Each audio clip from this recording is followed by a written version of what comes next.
Hello दोस्तों, नमस्कार। कैसे हैं आप सब?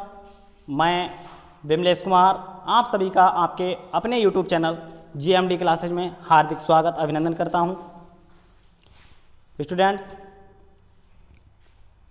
हम लोगों ने पिछली क्लास में पढ़ा विस्थापन अभिक्रियाएं क्या होती हैं। विस्थापन अभिक्रियाओं को उदाहरणों के साथ समझा। उसी सेशन को आगे बढ़ाते हुए आज हम लोग जानेंगे द्वि विस्थापन अभिक्रिया किसे कहते हैं और साथ ही इन्हें उदाहरण सहित समझेंगे। तो स्टूडेंट्स, देर ना करते हुए आइए चलते हैं हम आज के सेशन की तरफ। तो स्टूडेंट्स, आज का हमारा टॉपिक है द्वि विस्थापन अभिक्रिया। द्वि विस्थापन अभिक्रिया स्टूडेंट्स ये भी विस्थापन अभिक्रिया के जैसी ही है, लेकिन यहाँ पर थोड़ा एक वर्ड और बढ़ रहा है कि द्वि विस्थापन। तो विस्थापन अभिक्रिया में हमने जाना कि कोई एक तत्व जो होता है दूसरे यौगिक के तत्व को विस्थापित कर देता है। लेकिन इसमें स्टूडेंट्स क्या होता है, इसमें दोनों जो यौगिक होते हैं उनके बीच में आयनों का आदान प्रदान हो जाता है। तो आइए शुरू करते हैं इसकी परिभाषा। तो द्वि विस्थापन अभिक्रिया को निम्न प्रकार से परिभाषित किया जा सकता है। वे रासायनिक अभिक्रियाएं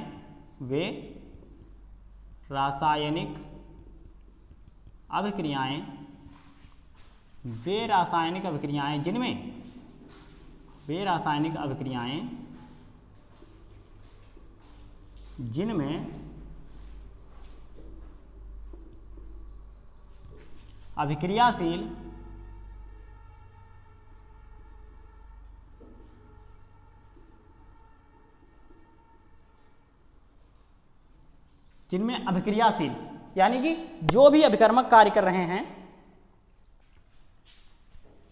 पदार्थों के अणुओं में से, अभिक्रियाशील पदार्थों के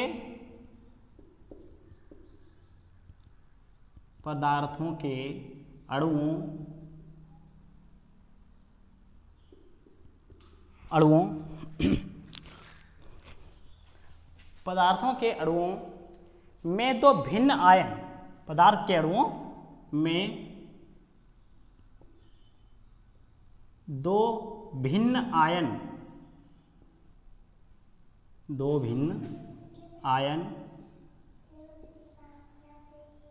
या वे रासायनिक अभिक्रियाएं जिनमें अभिक्रियाशील पदार्थों के अणुओं में दो भिन्न आयन या परमाणुओं का समूह, दो भिन्न आयन या परमाणुओं का समूह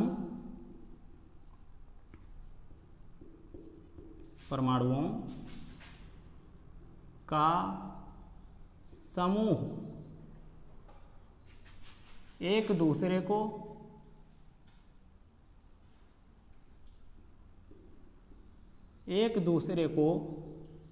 क्या कर देता है स्टूडेंट? प्रतिस्थापित कर देता है, मतलब इंटरचेंज कर देता है, को प्रतिस्थापित कर देता है।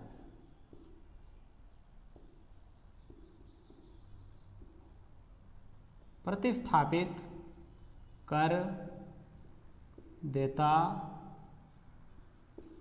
है, एक दूसरे को प्रतिस्थापित कर देता है और नए उत्पाद बनाता है एवं क्या करता है स्टूडेंट? नए उत्पाद बनाता है, नए उत्पाद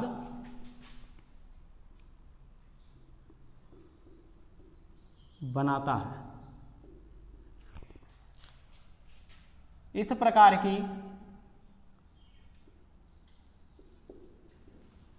प्रकार की रासायनिक अभिक्रियाएं इस प्रकार की रासायनिक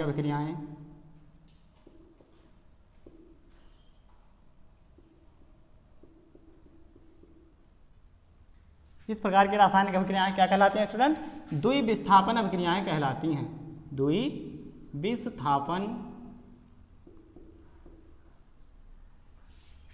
विस्थापन अभिक्रियाएं कहलाती हैं।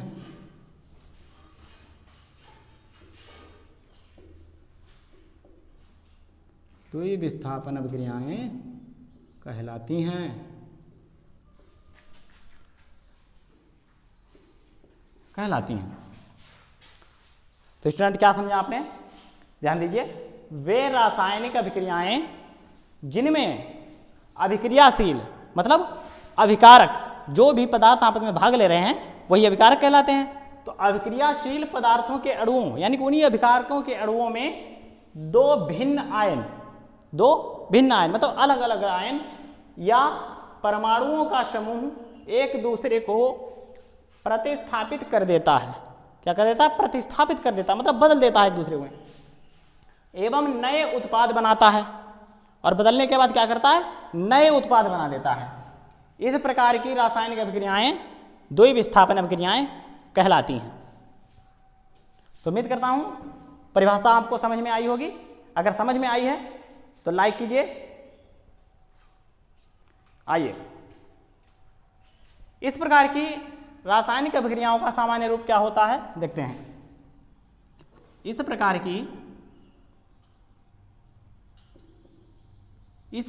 की रासायनिक अभिक्रियाओं का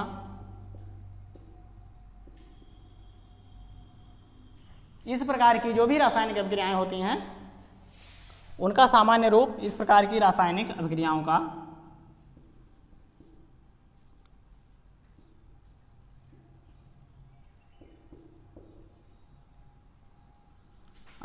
का सामान्य रूप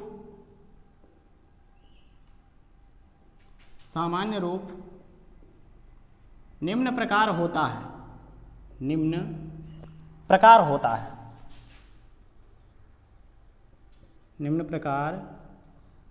है। आइए जानते हैं किस प्रकार का होगा का। स्टूडेंट, जैसे कोई एक अभिकारक है AB, मान लीजिए कोई एक अभिकारक AB है और दूसरा अभिकारक अभिक्रिया में भाग ले रहा है जिसका नाम है CD। दो अभिकारक भाग ले रहे हैं। कोई भी अभिक्रिया होती है इसमें कम से कम दो पदार्थ तो भाग लेते ही हैं। तो एक पदार्थ है AB और दूसरा पदार्थ है CD, ठीक है। तो इस तरह से जब इनकी अभिक्रिया होती है तो ये जो हैं एक दूसरे में चेंज हो जाते हैं। A जो है वो क्रिया कर लेगा D से, तो ये बन जाएगा AD, और जो ये C है ये क्रिया कर लेगा किससे? B से, तो क्या बना देगा? BC या CD जो भी कहें। तो दो पदार्थ जो होते हैं वो एक दूसरे में क्या होते हैं? प्रतिस्थापित हो जाते हैं। एक पदार्थ है AB, दूसरा पदार्थ है CD। तो जब पदार्थ ये आपस में बदलते हैं तो पहला जो है ये दूसरे के संयोग कर लेता है तो AD बन जाता है, और B वाला जो ये C से संयोग कर लेता है तो BC बन जाता है। आइए इसके कुछ उदाहरण के साथ चर्चा करते हैं।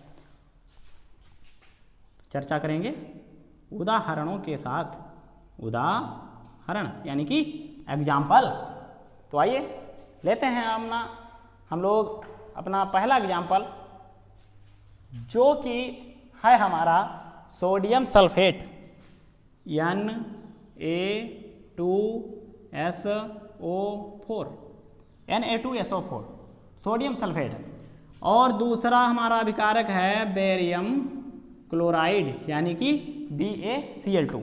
नाम लिख लेते हैं इनका। इसका नाम है सोडियम सल्फेट। इसका नाम है बेरियम क्लोराइड।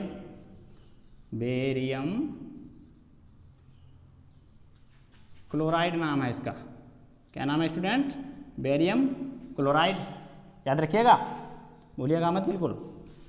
अब मैंने जैसे कि यहाँ क्या बताया है, ये जो है क्रिया कर लेगा किससे? इससे। तो यहाँ पर एक ही जगह पर कौन है? Na2 यानी कि सोडियम के दो परमाणु हैं, और इधर कौन है? Cl यानी कि क्लोरीन। तो ये जब क्रिया करेंगे Na और Cl तो क्या बनाएंगे? NaCl। तो ये तो बन गया NaCl। दूसरा क्या इधर बचा? इधर बचा Ba, इधर बचा SO4। तो ये भी बना देंगे। क्या बनाएंगे? ये BaSO4। अब स्टूडेंट यहाँ सोडियम के 2 परमाणु थे, यहाँ क्लोरीन के 2 परमाणु थे, तो इन दोनों को मिलाकर 2 करने के लिए यहाँ 2 लगा दीजिए। ठीक है ना, बात समझ में आई? तो आइए इनका नाम देखते हैं। इसका नाम है क्या? Sodium chloride. क्या नाम है? सोडियम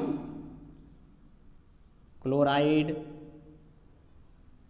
सोडियम क्लोराइड नाम है इसका। BaSO4, Ba for barium, barium sulphate, barium sulphate. आपको समझ में आया? उम्मीद करता हूँ समझ में आया होगा। फिर से एक बार देख लेते हैं, जल्दीबाजी नहीं करनी है। देखिए Na2SO4 यानी कि सोडियम सल्फेट ये एक यौगिक ये था, और बेरियम क्लोराइड दूसरा यौगिक ये था। इन दोनों यौगिकों ने आपस में संयोग किया यानी कि क्रिया की, तो ये एक दूसरे में क्या हुआ? प्रतिस्थापित हो गए। सोडियम जो था वो क्लोरीन के साथ जुड़ गया और इसने बना दिया सोडियम क्लोराइड। ठीक है ना। अब यहाँ बचा बेरियम और यहाँ बचा सल्फेट, तो बेरियम जो था ये सल्फेट के साथ मिल गया और इसने बना दिया बेरियम सल्फेट। ठीक है, इस तरह से दोनों जो हैं एक दूसरे में प्रतिस्थापित हो गए। दोनों आयन जो है यहाँ से सल्फेट और यहाँ से क्लोरीन आयन एक दूसरे में प्रतिस्थापित हो गए। आइए देखते हैं दूसरा एग्जाम्पल। तो आइए दोस्तों इसे समझते हैं एक और नए उदाहरण के साथ।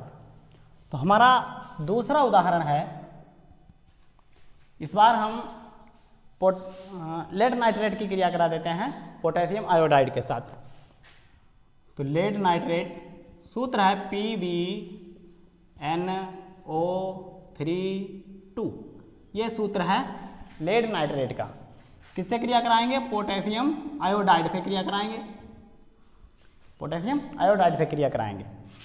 क्या नाम बताया मैंने आपको इसका? Lead nitrate.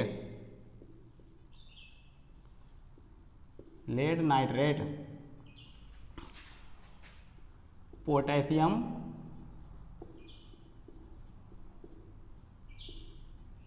आयोडाइड। क्या नाम है? Potassium iodide. मैंने 2 अभिकर्मक लिए हैं आयोडाइड। एक अभिकर्मक लिया है लेड नाइट्रेट, दूसरा लिया है पोटेशियम आयोडाइड। जब इनकी क्रिया होती है तो प्रतिस्थापन हो जाता है। लेड जो है वो आयोडीन से क्रिया कर लेता है और बना देता है PbI2। क्या बना देता है? PbI2 यानी कि lead iodide. Lead iodide, iodide बना देता है स्टूडेंट्स। और प्लस क्या बनाएगा? अब देखिए यहाँ बचा पोटेशियम, यहाँ बचा नाइट्रेट, तो ये क्रिया करेंगे, ये बनाएंगे KNO3 यानी कि पोटेशियम नाइट्रेट। अब बैलेंसिंग की बराबर कर लीजिए। यहाँ आयोडीन 2 है तो यहाँ 2 लगा दीजिए। ठीक है, अब आयोडीन 2 हो गया, साथ में पोटेशियम भी 2 हो गया, तो यहाँ अकेला था, यहाँ नाइट्रेट समूह 2 था, तो यहाँ भी हम 2 लगाएंगे। इस तरह से हमारा समीकरण जो है वो संतुलित रासायनिक समीकरण बन जाएगा। इसका नाम है potassium nitrate. Potassium nitrate, potassium nitrate नाम है इसका। एक बार फिर से समझेंगे, बड़े ही प्यार से समझेंगे, जल्दबाजी नहीं करनी है। देखिए हमने 2 अभिकारक लिए, एक लिया लेड नाइट्रेट और दूसरा लिया पोटेशियम आयोडाइड। जब इन दोनों के बीच आयनों का आदान प्रदान हो जाता है तो जो लेड होता है वो आयोडीन के साथ क्रिया कर लेता है और बना देता है PbI2 यानी कि लेड आयोडाइड। और जो के जो संकेत है वो है पोटेशियम का, तो पोटेशियम क्रिया कर लेता है नाइट्रेट समूह से तो बना देता है पोटेशियम नाइट्रेट। समझ में आया आपको? चलिए अच्छी बात है। तो स्टूडेंट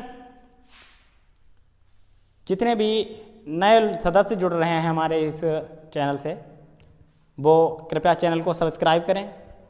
साथ ही आप लोग जो भी वीडियो देखते हैं अगर आपको वो वीडियो पसंद आता है तो उसको लाइक ज़रूर करें और साथ ही कमेंट किया कीजिए, जिससे हम लोगों को एक मोटिवेशन मिलता रहता है और हम लोग आपके लिए वीडियो बनाने के लिए उत्साहित हो जाते हैं, हमारा उत्साहवर्धन हो जाता है।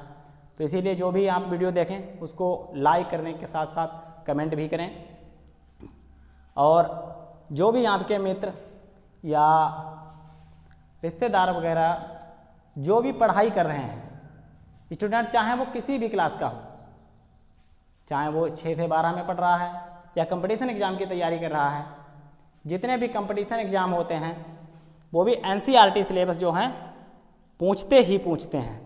तो इसीलिए ये जो भी चैनल पर पढ़ाई कराई जा रही है सारी NCERT बेस्ड है। आपके क्लास से लेकर के कंपटीशन एग्ज़ाम तक के लिए कामयाबी है। तो जहाँ तक संभव हो सके आप इसे शेयर कीजिए, जिससे अन्य लोग भी आपके साथ साथ इसका लाभ उठा सकें, और साथ ही अपने हाथ से नोट ज़रूर बनाएं, क्योंकि यही वो जरिया है जिसकी वजह से आप परीक्षा में सर्वश्रेष्ठ अंक प्राप्त कर सकते हैं। आइए शुरू करते हैं। तो अगला जो उदाहरण है हमारा, वो उदाहरण है हमारा सिल्वर नाइट्रेट की क्रिया करा देंगे हम। ये 2 नंबर था, 3 number silver nitrate. Silver nitrate का सूत्र क्या है? AgNO3। AgNO3 किसके साथ क्रिया करा देंगे हम? सिल्वर नाइट्रेट की क्रिया करा देते हैं हम सोडियम क्लोराइड के साथ, NaCl, इसके साथ क्रिया करा देते हैं स्टूडेंट्स। नाम लिख लेते हैं। इसका नाम क्या है? Silver nitrate. Silver nitrate, silver nitrate. इसका नाम है सोडियम क्लोराइड। सोडियम क्लोराइड, इसे हम नमक भी कहते हैं। नमक भी क्या कहते हैं? दरअसल ये नमक ही होता है स्टूडेंट। क्रिया कराएंगे।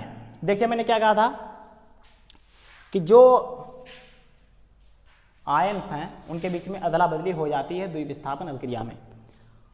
तो सिल्वर जो है वो क्रिया करेगा क्लोरीन से और क्या बना देगा? AgCl, यानी कि सिल्वर क्लोराइड बना देगा। क्या बना देगा स्टूडेंट्स? सिल्वर क्लोराइड बना देगा। प्लस ये सोडियम है NaO3 से क्रिया कर लेगा, क्या बना देगा? NaNO3, यानी कि सोडियम नाइट्रेट, NaNO3। नाम लिख देते हैं। सिल्वर क्लोराइड नाम है इसका।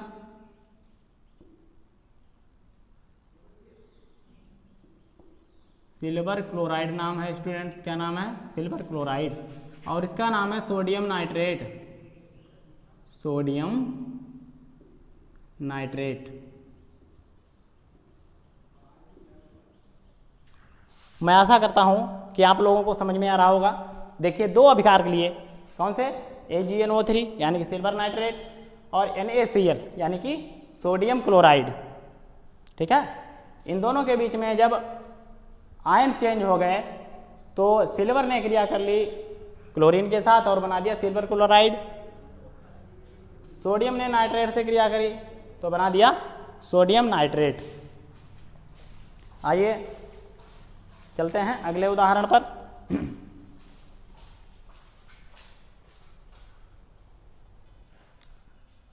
आइए इसे एक अन्य उदाहरण के साथ समझते हैं।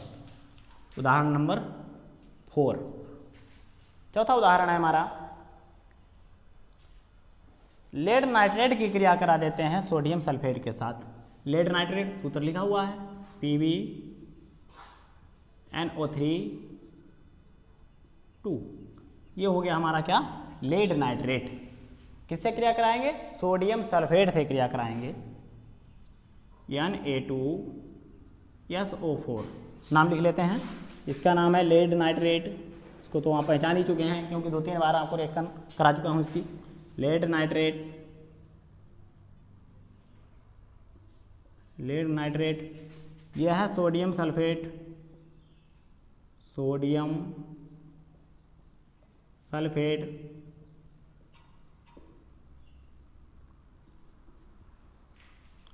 क्रिया देखते हैं। आयनों का आदान प्रदान हो जाएगा। जो Pb यानी कि लेड है ये सल्फेट से क्रिया कर लेगा और क्या बना देगा? ये बना देगा lead sulphate. PbSO4 PbSO4 plus Na2 और NO3 ये बचा है। लेकिन NaNO3 ये जानते हैं आप, सोडियम नाइट्रेट का सूत्र होता है, तो NaNO3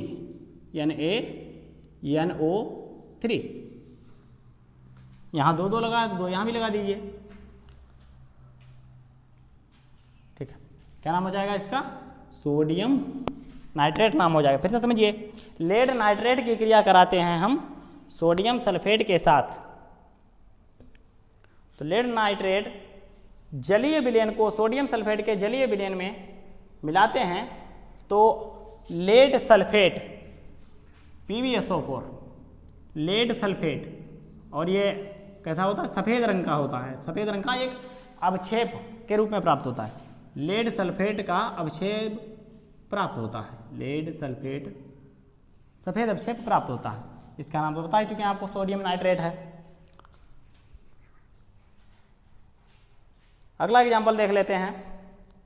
अगला एग्जाम्पल है हमारा, कॉपर सल्फेट की क्रिया करा देते हैं हम 5। कॉपर सल्फेट की क्रिया करा देते हैं हम हाइड्रोजन सल्फाइड से। कॉपर सल्फेट की क्रिया करा देते हैं किससे? हाइड्रोजन सल्फाइड से, H2S। यह है आपका कॉपर सल्फेट,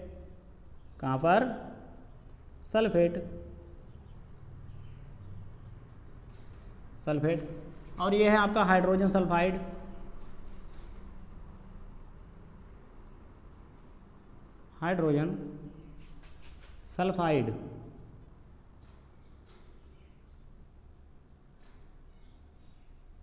हाइड्रोजन सल्फाइड इनकी जब क्रिया करा देते हैं, देखिए क्या बनेगा। कॉपर जो है इसके साथ में सल्फर जुड़ जाएगा, और क्या बना देगा? कॉपर के साथ में कौन जुड़ जाएगा स्टूडेंट? कॉपर के साथ में जुड़ जाएगा सल्फर। क्या बन जाएगा? CuS प्लस, इधर कौन बचा? ये H2 यानी कि हाइड्रोजन, और ये बचा सल्फेट, तो H2 से SO4 बन जाएगा। H2SO4 बन जाएगा। इसका नाम क्या है स्टूडेंट्स? इसका नाम है सल्फ्यूरिक अम्ल। क्या नाम है? सल्फ्यूरिक अम्ल। सल्फ्यूरिक अम्ल नाम है इसका। Cu और S, ये क्या हुआ? कॉपर सल्फाइड बनता है।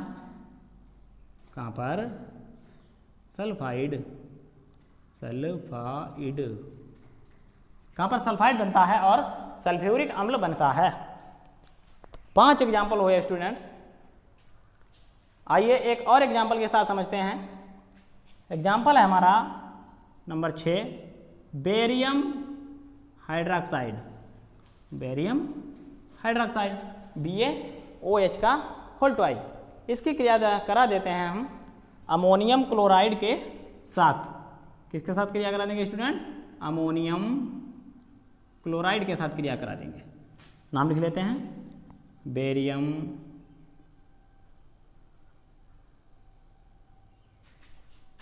हाइड्रोक्साइड।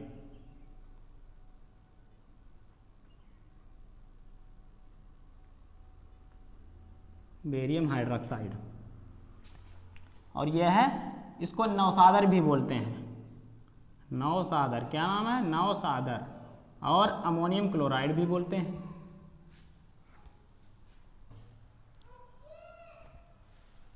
Ba जो है Cl से क्रिया करा देंगे, क्या बन जाएगा हमारा बन जाएगा बेरियम क्लोराइड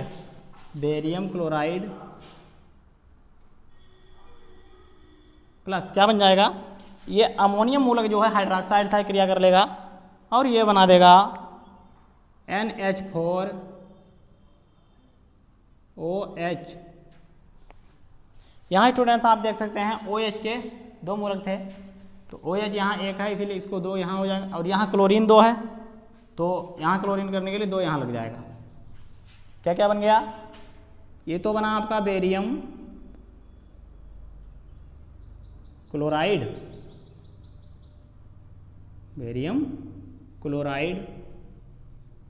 और ये क्या बना? ये बना आपका ammonium hydroxide, ammonium hydroxide.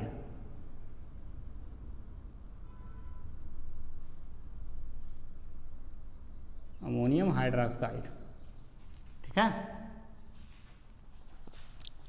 Ammonium hydroxide. फिर से समझिए, बेरियम हाइड्रोक्साइड की क्रिया होती है अमोनियम क्लोराइड के साथ, तो बेरियम क्लोराइड और अमोनियम हाइड्रोक्साइड प्राप्त होता है।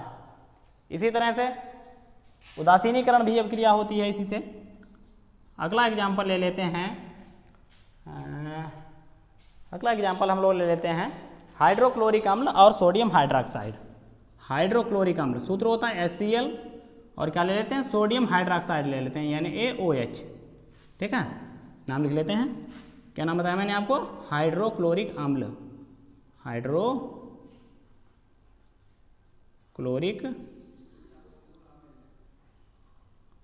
अम्ल। और ये है आपका सोडियम हाइड्रोक्साइड,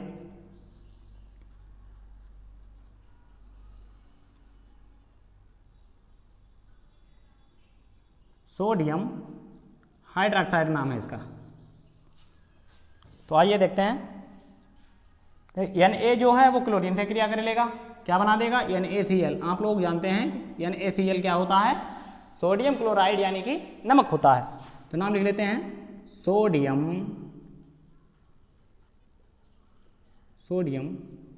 क्लोराइड, इसका नाम होगा सोडियम क्लोराइड। क्या बचा, देखिए एक Ha बचा और OHA बचा, और आप जानते हैं हाइड्रोजन और हाइड्रोनियम, हाइड्रोक्सिल आयन, हाइड्रोनियम नहीं हाइड्रोक्सिल आयन, हाइड्रोजन आयन और हाइड्रोक्सिल आयन जब आपस में मिल जाते हैं तो स्टूडेंट क्या बना देते हैं, जल बना देते हैं। तो ये बन जाएगा आपका H2O यानी कि जल। आप लोग इसका स्क्रीनशॉट ले लें और नोट्स पेपर जरूर बनाएं। तो उम्मीद करता हूं मैं आप लोगों ने स्क्रीनशॉट ले लिया होगा। तो स्टूडेंट आज का सेशन बस यहीं तक। इससे पहले की वीडियोज देखने के लिए डिस्क्रिप्शन में लिंक दे दिया गया है, आप सभी वीडियो देखें, और साथ ही जो नए लोग आए हैं वो चैनल को सब्सक्राइब करें, लाइक करें और अधिक से अधिक लोगों तक शेयर करें, जिससे सभी लोग इससे लाभान्वित हो सकें। और सेशन के बारे में अपनी राय कमेंट में ज़रूर दें। इन्हीं शब्दों के साथ आज का सेशन समाप्त करते हैं। धन्यवाद।